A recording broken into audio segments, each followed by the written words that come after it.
Hello everyone, my name is Mrs. Sharon Roshan, your teacher from Trinity International School.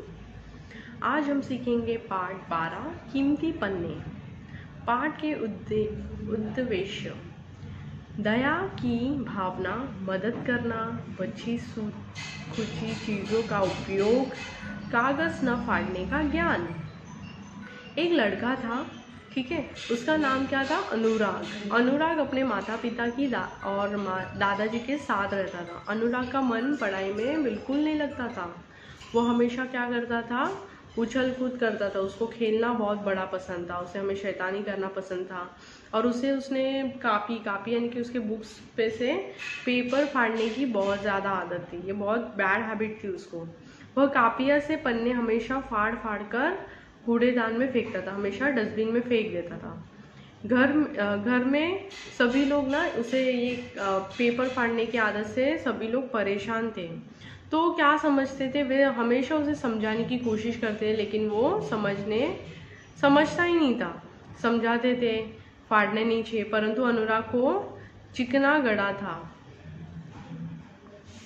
वह किसी की बात नहीं सुनता था, किसी की बात सुनता ही नहीं था। सभी सोचते थे अनुराग को कैसे समझाना चाहिए अभी। तो एक दिन क्या होता है, अनुराग स्कूल से घर आया और उसने देखा कि दादाजी कूड़ेदान से कचरा अखबार पर फैला रहे थे।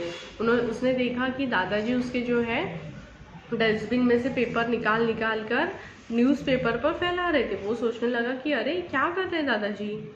उसे मन किया कि अभी क्वेश्चन जाके पूछूं, लेकिन अभी पूछेगा कैसा। लेकिन इसीलिए वो अलमारी के पीछे वहीं खड़े रह के वहाँ से देख रहा था।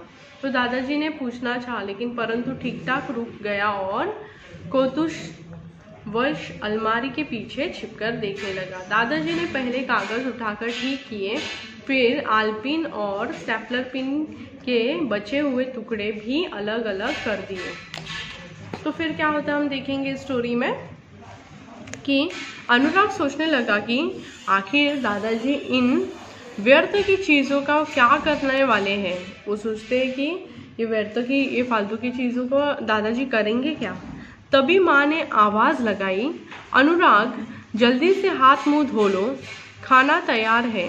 अच्छा माँ, कहकर अनुराग हाथ मुंह धोने चला गया। ये कह के वो हाथ मुंह धोने लग गया और कुछ ही देर में दादाजी और अनुराग भोजन करने लगे। कुछ समय के बाद दादाजी और वो खाना खाने लगे, लेकिन अनुराग का जो ध्यान था वो अपने दादाजी के ऊपर थे, ग्रैंडफादर के ऊपर। उसने जल्दी से भोजन किया और दादाजी के पीछे पीछे चला गया, वो भी उनके रूम में। वहाँ दादाजी पुरानी कापिया के फटे पुराने पन्नों को कैंची से काटकर सही आकार दे रहे थे। एक सही मतलब पुराने पेपर्स जो थे, फटे फूटे बुक्स थे, उसको एक कटिंग करके उसे एक प्रॉपर शेप दे रहे थे। तो अनुराग के मुंह से तभी फटक से निकल जाता है कि अरे वाह, ये तो नई बुक कापी बन गई। तो दादाजी देखते हैं और मुस्कुराते हैं, बोलते हैं हाँ अनुराग बेटा, बच्ची कुछ चीज़ों को भी उपयोग में लाया जा सकता है। तो बोलते हैं सच दादाजी, कहकर अनुराग विस्मय से दादाजी की ओर देखने लगा। परंतु दादाजी, आप इन स्टेपलर पिन और आलपिनों से क्या करोगे? वो पूछता है। बेटा, ये स्टेपलर पिन और आलपिन कापी बनाने के काम आएंगे। यह कहकर दादाजी ने 10-12 कापियाँ बनाई। उन्होंने ऐसे कहकर उन्होंने 10-12 कापियाँ बनाई, बुक्स बनाए नहीं। अनुराग बोला, दादाजी आप इन कॉपियों का क्या करोगे? उसने पूछा कि आप करोगे क्या इसका? तो दादाजी बोले, बेटा, हमारे देश में ऐसे बहुत से बच्चे हैं जिनके पास पढ़ने के लिए पुस्तकें और कापियाँ नहीं हैं। वे पढ़ना चाहते हैं, परंतु धन के अभाव के कारण पुस्तकें और कापियाँ नहीं खरीद पाते। तो उन्होंने कहा कि अपने देश में ऐसे बहुत गरीब बच्चे जिनके पास पैसे कम होने की वजह से पुस्तकें लेने के लिए पैसे नहीं हैं, उनको पढ़ना है लेकिन बुक्स नहीं है।